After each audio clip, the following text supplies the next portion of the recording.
প্রিয় ও স্নেহের 2025 সালের নতুন বছরের সপ্তম শ্রেণীর ছাত্রছাত্রী বন্ধুরা, আশা করি তোমার সবাই ভালো আছো।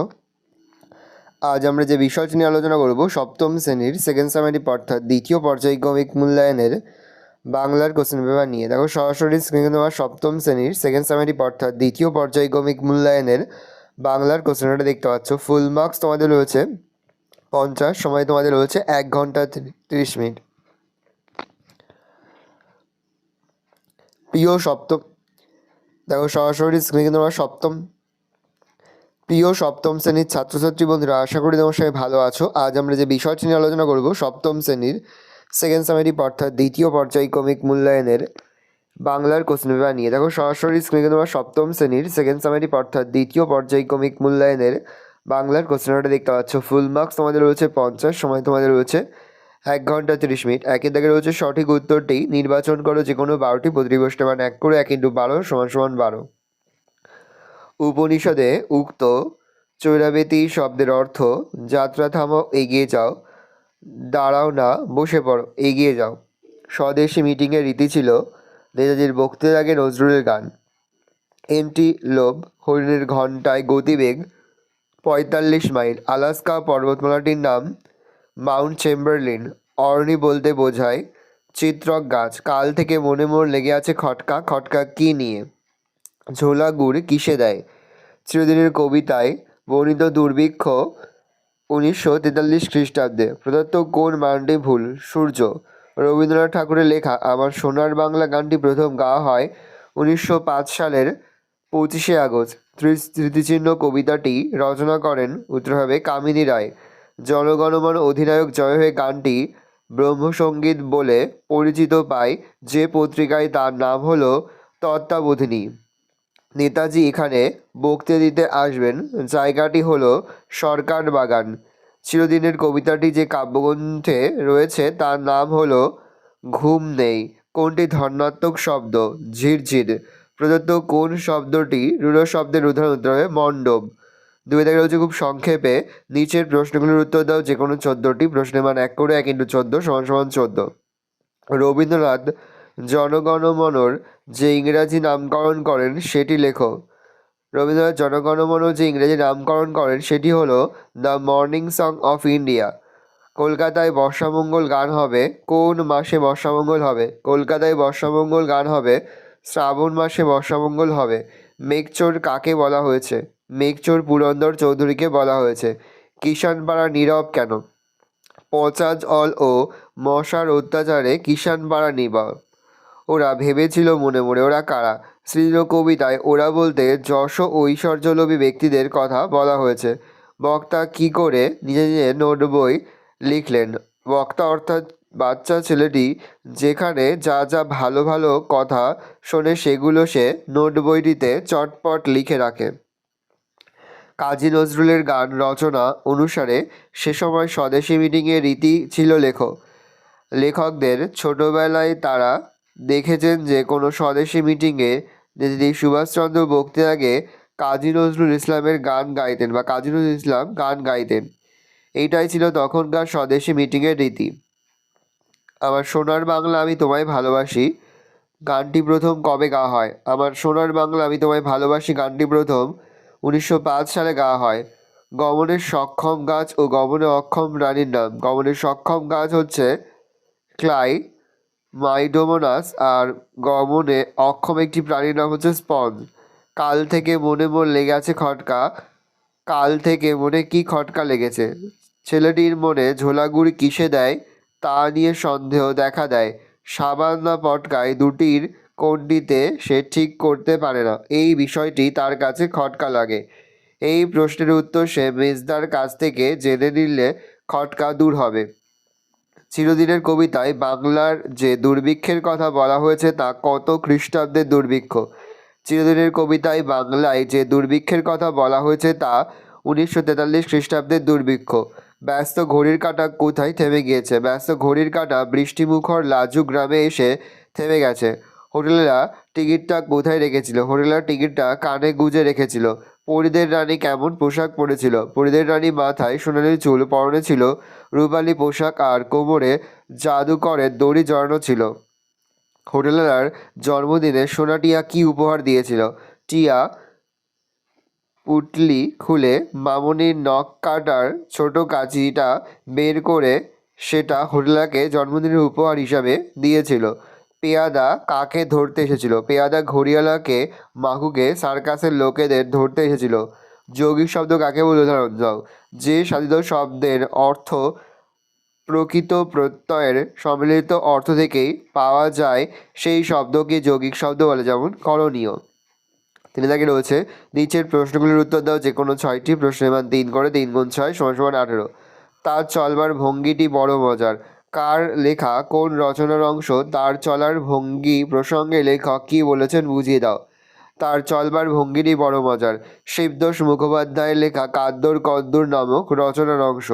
আইবার চলার ভঙ্গির কথা বলা হয়েছে। এককোষী আইবা তার দেহের খানিক প্রোটোপ্লাজম সামনে গড়িয়ে দেয়, ফলে সৃষ্টি হয় ক্ষণপথ, আর এই ক্ষণপথের সাহায্যেই প্রোটোপ্লাজমের দিকে সে এগিয়ে যায়। কয়েক মিনিটে তার কয়েক মিলিমিটার পথ মন্থর করিতে চলাফেরার ভঙ্গিটিকে লেখক মজার বলে উল্লেখ করেছেন। দেখলাম এক দেবদূত মঞ্চ আলো করে দাঁড়িয়ে আছেন। কে দেখেছিলেন? বক্তার ওই সময়ের অনুভূতির পরিচয় দাও। কাজী নজরুলের গান গদ্যাংশে লেখক রামকুমার চট্টোপাধ্যায় দেখেছিলেন। একদিন বিদ্যালয়ে যাওয়ার সময় হেদোর কাছে জনগণের ভিড় দেখে লেখক জিজ্ঞাসা করে জানতে পারেন যে নেতাজি সুভাষচন্দ্র বসু আসবেন বক্তৃতা দেওয়ার জন্য। লেখকও সেখানে দাঁড়িয়ে পড়েন অন্যদের মতো। অনেকক্ষণ পরে তিনি দেখতে পান যে এক দেবদূত মঞ্চ আলো করে দাঁড়িয়ে আছে। গৌরবর্ণ উত্তল ললাটে অধিকারী সেই সুপুরুষ হয়ে নেতাজি কিনা জানার জন্য তিনি ব্যাকুল হয়ে পড়েছিলেন। সেই ব্যক্তিকে দর্শন করে লেখকের মন এতটাই আলোড়িত হয়েছিল যে তাকে দেবদূত বলেই তার মনে হয়েছিল। নেক্সট কোশ্চেন, চিরদিনের কবিতায় গ্রামীণ সন্ধে, রাত ও সকালের যে ছবি ফুটে উঠেছে তা নিজের ভাষায় লেখো। চিরদিনের কবিতায় সন্ধ্যাকে স্বাগত জানানো হয় শাঁখের আওয়াজে এবং ঘরের দ্বীপ জেলে বুড়ো বটতলায় গ্রামের মানুষেরা সন্ধ্যা আড্ডায় জমায়েত হয়। তারপর সন্ধ্যা পেরিয়ে রাতের আগমন ঘটে। রাত্রি এলেই দাওয়ায় বসে অন্ধকারে ঠাকুমা গল্প শোনায় তার নাতনিকে। কাল স্রোতে কাদের নাম ধুয়ে যায়, সেই স্রোত কাদের স্মৃতি কেন গ্রাস করতে পারে না? কাল স্রোতে অহংকারী সাম্রাজ্যবাদীদের নাম ধুয়ে যায়, যারা ইট কাঠ পাথরের সৌধ তৈরি করে নিজেদের নাম অক্ষয় করতে চেয়েছিলেন। কালের স্রোত মানব কল্যাণ নিবেদিত। সেই সমস্ত মানুষগুলির স্মৃতি গ্রাস করতে পারে না যারা মানুষের হৃদয় সিংহাসনে অধিকার করে আছে। পরের প্রশ্ন, কলকাতা শহরটা আমি মোটেই পছন্দ করি নে। কবির এই অপছন্দের কারণ কি? উত্তর লিখবে রবীন্দ্রনাথ কলকাতা শহরের জনাকীর্ণ অবস্থা, ভিড়, ইট কাঠের বাড়ি, জঙ্গল পছন্দ করেন না। কবির মনে হয় মস্ত বড় জন্তু তাকে ধরতে আসছে। আকাশের কালো মেঘ, টিপটিপে বৃষ্টির একঘেয়েমি কবিকে বিরক্ত করে বৃষ্টিধারা বাড়ির ছাদে ঠোকর খেতে থাকে, তাই তার গতি কমে যায়। এমন পরিবেশে মনে কোনো মুক্তি জাগে না, মনে কোনো গান জেগে ওঠে না। তাই রবীন্দ্রনাথ কলকাতা শহর পছন্দ করেন না। সবুজ ফসলে সুবর্ণযুগ আসে, এটি কার লেখা কোন কবিতার পংক্তি? উদ্ধৃতি ব্যাখ্যা করো। উদ্ধৃত অংশটি কবি সুকান্ত ভট্টাচার্যের চিরদিনের কবিতা থেকে নেওয়া হয়েছে। সুবর্ণযুগ অর্থাৎ একটা বিশেষ সময় পর্বকে সোনার মতো মূল্যবান মনে করা হয়েছে। কবি আন্তরিকভাবে দুর্ভিক্ষ কবলিত বাংলায় আবার সুদিন ফিরে আসুক প্রত্যাশা করেছেন। কবির এই প্রত্যাশা পূরণ হয়েছে। মাঠে মাঠে সবুজ ফসল, দুর্ভিক্ষ কবলিত চাষির মুখে নতুন করে হাসি ফুটেছে। তারা নতুন করে বাঁচার স্বপ্ন দেখেছে। সবুজ ফসল মানুষের অভাব মুছে দেবে। আলোচ্য অংশে কবির বিশ্বাস নিরাশার অন্ধকারকে দূরে সরিয়ে সুদিনকে স্বাগত জানিয়ে বাংলার সবুজের সুবর্ণযুগ নেমে আসবে। জনগণমন অধিনায়ক জয় হে গানটির রচনার উপলক্ষ প্রসঙ্গে রবীন্দ্রনাথ কী জানিয়েছিলেন? জনগণমনকে জাতীয় সঙ্গীত হিসাবে গ্রহণের প্রস্তাব উত্থাপিত হলে রবীন্দ্রনাথের বিরোধীগণ প্রচার করেন। গানটি সম্রাট পঞ্চম জর্জের ভারতে আগমনকে উপলক্ষ করে রচিত, এই কারণে জাতীয় সঙ্গীতরূপে জনগণমন গানটিকে গ্রহণ করতে বিরোধিতা হয়েছিল।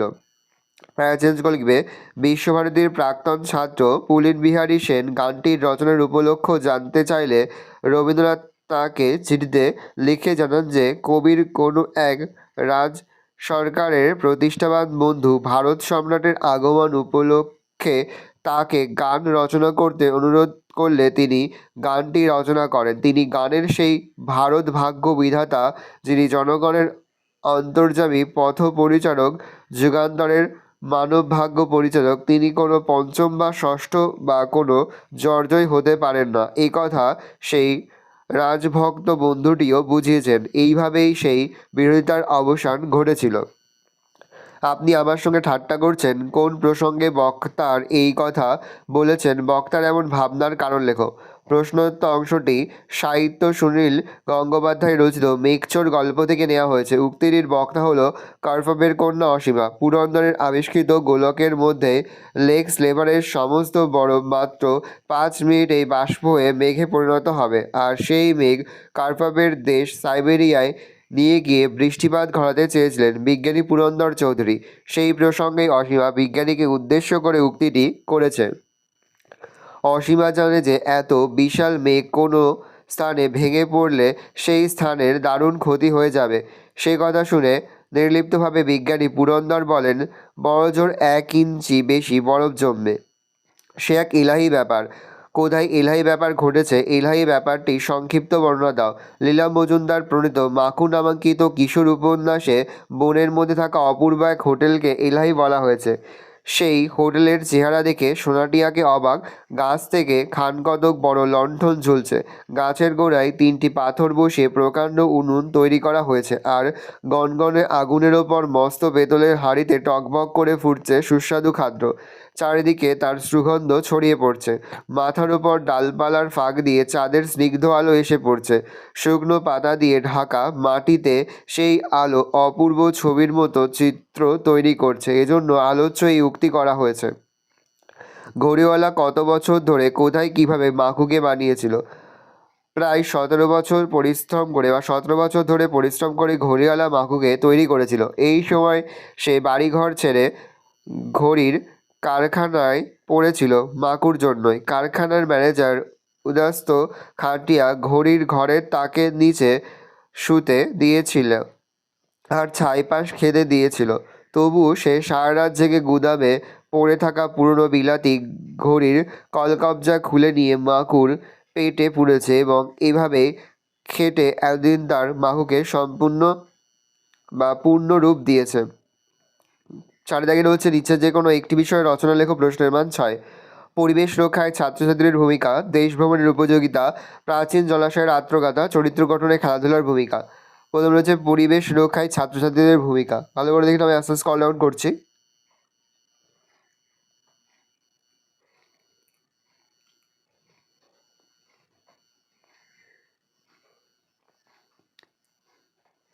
পরে হচ্ছে দেশ ভ্রমণের উপযোগিতা।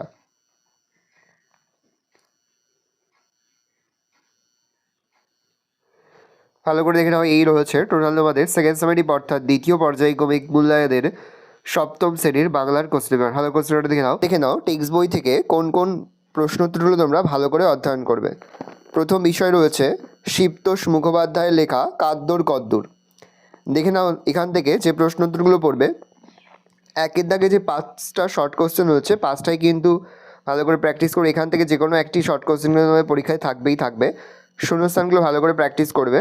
আর 3 দাগে তোমরা করবে 3-এর 1, 3-এর 2, 3-এর 3, 3-এর 7, 3-এর 8, 3-এর 9, 3-এর 10, 3-এর 11, 3-এর 12, 3-এর 13, 3-এর 15। আর এখান থেকে 5-এর দাগের যে প্রশ্নগুলো পড়বে, 5-এর দাগ থেকে পড়বে 5-এর 1, 5-এর 5, 5-এর 8 আর 5-এর 9। দেখে নাও পরে রয়েছে সুকুমার রায়ের লেখা নোট বই কবিতা। এখান থেকে যে প্রশ্ন উত্তরগুলো প্র্যাকটিস করবে, 1-এর 1, 2 করবে, 6-এর 1 আর 6-এর 3, আর চাইলে 6-2টাও প্র্যাকটিস করতে পারো, কিন্তু 6-1 আর 6-3টা কিন্তু বেশি গুরুত্বপূর্ণ। 7 দাগ থেকে তোমরা করবে 7-1, 7-3, 7-6, 7-8। ভালো করে দেখে নাও। পরে রয়েছে তোমাদের মেঘচোর, সুনীল গঙ্গোপাধ্যায়ের লেখা মেঘচোর গল্প। এখান থেকে যেগুলো পড়বে দেখে নাও।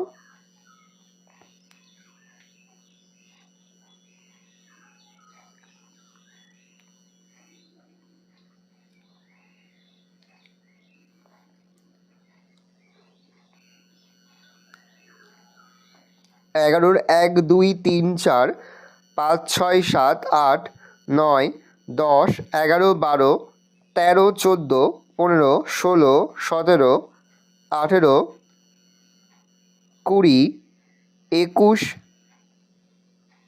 22, 24, 26, 27, 28, 29, 30। আর পড়বে 12 দাগ থেকে তোমরা 12-1 আর 12-3। পরের বিষয় তোমাদের রয়েছে দুটি গানের জন্মকথা। দেখে নাও এখান থেকে যেগুলো পড়বে, এর ভিতরে যে শর্ট কোশ্চেনগুলো রয়েছে, কে কবে আবিষ্কার করে, কে কবে প্রথম গানটি রচনা করে, ঠিক আছে, এগুলো ভালো করে পড়বে। The morning song of India কার বাংলা নাম, মানে কার ইংরেজি নাম সেটা পড়বে। আমার সোনার বাংলা গানটি কে কবে গায়, কবে প্রথম গাওয়া হয়েছিল, কে লিখেছিল, এগুলো ভালো করে পড়বে। এখান থেকে যে বড় প্রশ্নগুলো পড়বে, 1-1, 1-2, 1-3, 1-4, আর 3 দাগ থেকে পড়বে 3-2 নম্বরটি। পরের বিষয় কাজী নজরুলের গান। এখান থেকে একটি মাত্রই প্রশ্ন পড়বে, এই ছিল তখনকার কোনো স্বদেশী মিটিংয়ের রীতি, কোন রীতির কথা এখানে বলা হয়েছে। পরের বিষয় তোমাদের রয়েছে স্মৃতিচিহ্ন, কামিনী রায়ের লেখা স্মৃতিচিহ্ন, কোন কবিতা বা কোন গল্পের লেখকের নাম, এগুলো কিন্তু খুব ভালো করে তোমরা মনে রাখবে। এখান থেকে যে প্রশ্নগুলো পড়বে দেখে নাও। এখান থেকে পড়বে 9-1, 9-2, 9-3, 9-4, 9-5, 9-6। আর 10 দাগ থেকে পড়বে 10-1, 10-2, 10-3, 10-5। ভালো করে দেখে নাও। পরে রয়েছে চিরদিনের, সুকান্ত ভট্টাচার্যের লেখা।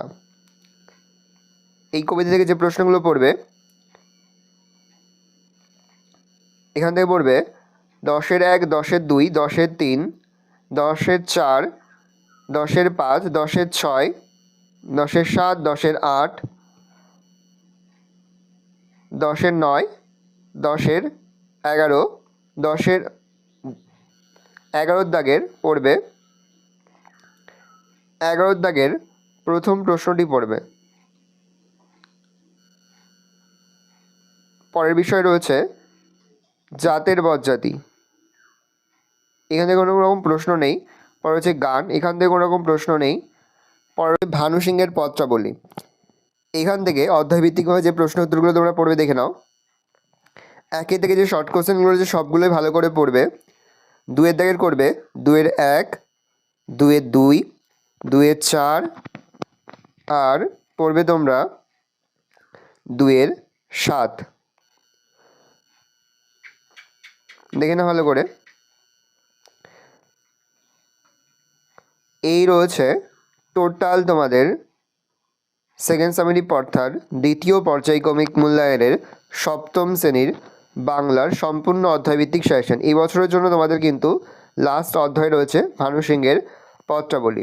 ভালো করে দেখে নাও। আশা করি ভিডিওটা ভালো লেগেছে। ভিডিওটা ভালো লাগলে ভিডিওকে লাইক করে দিয়ে ভুলবেন। আমার নতুন হাত লাল কালার সাবস্ক্রাইব প্রেস করে পাশে বেল আইকনটা প্রেস করে যখন নতুন কোনো ভিডিও আপলোড করি সবার ফার্স্ট নোটিফিকেশন তোমরা পেয়ে যাও। আর এই ভিডিওটি তোমার বন্ধু বান্ধবী আত্মীয় স্বজন সবার মধ্যে কিন্তু অনেক শেয়ার করে দেওয়ার বছর সপ্তম শ্রেণীতে পড়ছে। ভালো করে দেখে নাও কোশ্চেন পেপারটা।